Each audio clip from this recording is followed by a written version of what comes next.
Olá, você que gosta de boas histórias como eu, seja bem-vindo ao Literatura Falada. Sabe os mini contos, aquelas narrativas bem pequenininhas? Então, quando a gente pensa em mini conto na literatura brasileira, a gente geralmente associa o gênero ao Dalton Trevisan, que é um escritor contemporâneo que desenvolveu bastante o gênero, pratica bastante esse tipo de escrita. Pois é, mas esse tipo de narrativa teve origem conceitual na literatura brasileira na Semana de Arte Moderna de 1922. E há críticos estudiosos atuais que buscam ainda antes a origem desse tipo de narrativa na literatura brasileira. É o caso do Marcelo Spalding, com o seu trabalho Os 100 Menores Contos Brasileiros do Século, e que acaba chamando a atenção para a literatura do Machado de Assis e que aponta para Memórias Póstumas de Brás Cubas, com o seu estilo bastante conciso, os capítulos que tem apenas um parágrafo, uma página, mais de um capítulo numa mesma página, como uma origem desse tipo de narrativa. E finalmente aponta para um conto bastante conhecido do escritor, que é Um Apólogo, publicado em 1896 em várias histórias, como sendo um precursor desse tipo de narrativa na literatura brasileira. Pois é esse conto que a gente vai ler hoje aqui.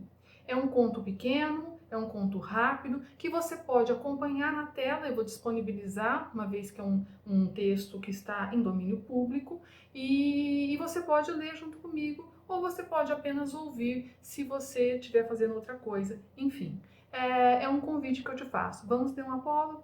Então vamos lá. Um apólogo. Era uma vez uma agulha que disse a um novelo de linha: por que está você com esse ar toda cheia de si, toda enrolada, para fingir que vale alguma coisa nesse mundo? Deixe-me, senhora. Que a deixe? Que a deixe por quê? Porque lhe digo que está com um ar insuportável? Repito que sim, e falarei sempre que me der na cabeça. Que cabeça, senhora? A senhora não é alfinete, é agulha. A agulha não tem cabeça. Que lhe importa o meu ar? Cada qual tem o ar que Deus lhe deu. Importe-se com a sua vida e deixa dos outros. Mas você é orgulhosa. De certo que sou. Mas por quê? É boa porque coso. Então os vestidos e enfeites de nossa ama, quem é que os cose senão eu?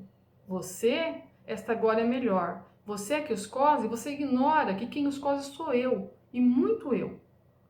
Você fura o pano, nada mais. Eu é que coso. Prendo um pedaço ao outro, dou feição aos babados. Sim, mas que vale isso? Eu é que furo o pano, vou adiante puxando por você, que vem atrás, obedecendo ao que eu faço e mando.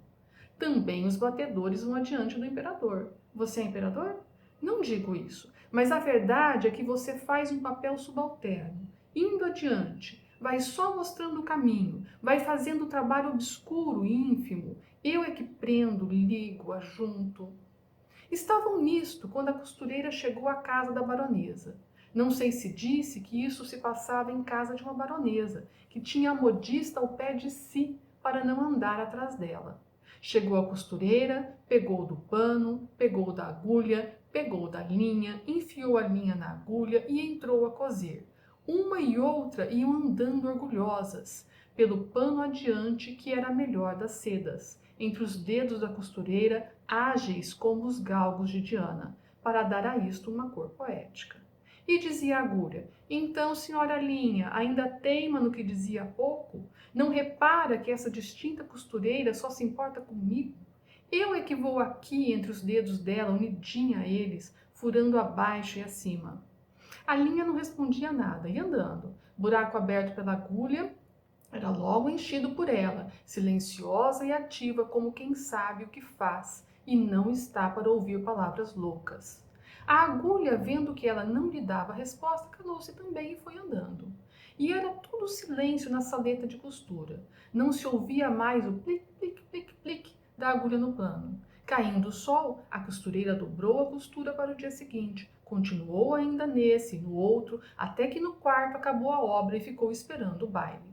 Veio a noite do baile e a baronesa vestiu-se. A costureira, que a ajudou a vestir-se, levava a agulha espetada no corpinho para dar algum ponto necessário.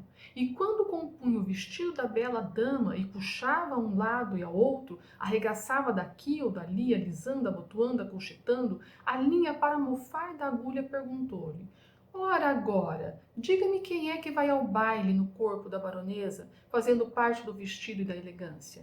Quem é que vai dançar com ministros e diplomatas enquanto você volta para a caixinha da costureira antes de ir ao balaio das mucamas? Vamos, diga lá. Parece que a agulha não disse nada. Mas um alfinete de cabeça grande e não menor experiência murmurou à pobre agulha. Anda, aprende, tola. Cansas-te de abrir caminho para ela, e ela é que vai gozar da vida, enquanto aí ficas na caixinha de costura. Faze como eu, que não abro caminho para ninguém. Onde me espetam, fico. Contei essa história a um professor de melancolia, que me disse, abanando a cabeça, também eu tenho servido de agulha a muita linha ordinária.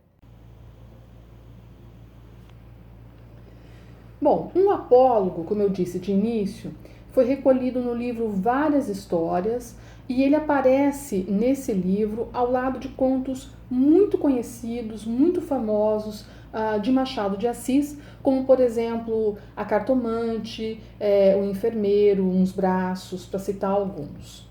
Uma curiosidade, esse texto foi o primeiro conto, o primeiro texto do escritor a ser adaptado para o cinema.